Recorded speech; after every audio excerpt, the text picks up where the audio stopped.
If you're a trader, you know that trading volume is one of the most fundamental tools in your arsenal, right? It's supposed to show conviction, confirm trends, and basically tell you where the market's really heading.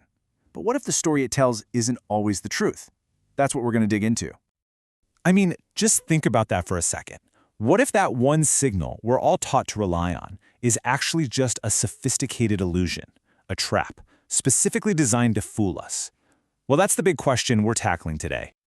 But hey, first things first, let's make sure we've got our foundation solid, because before you can spot the trap, you have to understand the tool itself. So what exactly is trading volume, and why do people call it the market's heartbeat?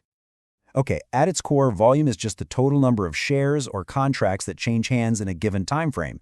But I love this analogy. If price is the car, then volume is the fuel in the tank. It's the power, the oomph, that gives any price move its real meaning. It's pretty intuitive, really. When you see high volume, it tells you there's a ton of activity. Lots of buyers, lots of sellers, a really bustling, liquid market. On the flip side, low volume suggests things are quiet. There's not as much interest and maybe not a lot of conviction behind whatever the price is doing. Now this is where it all comes together. These are the classic rules, right? The stuff from the textbooks. When the price is going up and the volume is going up, that's a beautiful sign. It's a strong, healthy uptrend. But what if the price is creeping up but volume is drying out? Uh-oh, that's a huge red flag. The trend could be running out of gas. And the same logic works for downtrends. A price drop on huge volume, that confirms some serious selling pressure.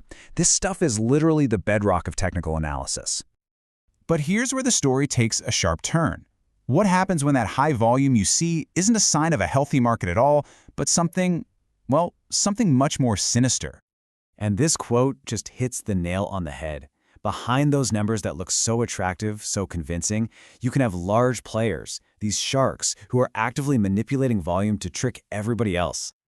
So this brings us to what's called the volume trap, and it's exactly what it sounds like. It's when you see this sudden, massive spike in volume that creates a totally false sense of urgency and market interest. But the key thing to remember is that this volume isn't real, it's manufactured, and it has one goal: to bait you into making a huge mistake, like buying at the absolute peak or panic selling right at the bottom. So how in the world do they actually do it, right? How do these manipulators create an illusion that looks so real? Well, let's crack open their playbook. It's a pretty slick four-step process. First, they don't use just one account. They use a whole network of them to hide just how big they are. Then, they use sneaky tactics like spoofing, placing these enormous orders that they have zero intention of actually filling just to create a fake picture of supply or demand. But the really big one is wash trading. This is where they're literally just buying and selling the same stock back and forth between their own accounts. The price doesn't really move, but it generates insane, totally artificial volume. And then, for the final touch, they'll often go online and start spreading rumors to whip up a frenzy and trigger that good old FOMO. And listen, this isn't just some abstract theory. These traps are set in the real world all the time, and they have very real consequences for everyday traders. Let's just look at a couple of quick examples. I mean, who could forget the whole GameStop saga, right? Well, during those moments where it looked like the stock was making a comeback, the volume would just explode. And retail investors saw that surge and thought, yes, the rally's back on. But what was really happening? Behind the scenes, huge institutions were using that wave of excitement as the perfect cover to quietly dump their massive positions. The high volume wasn't new buyers coming in, it was big players getting out.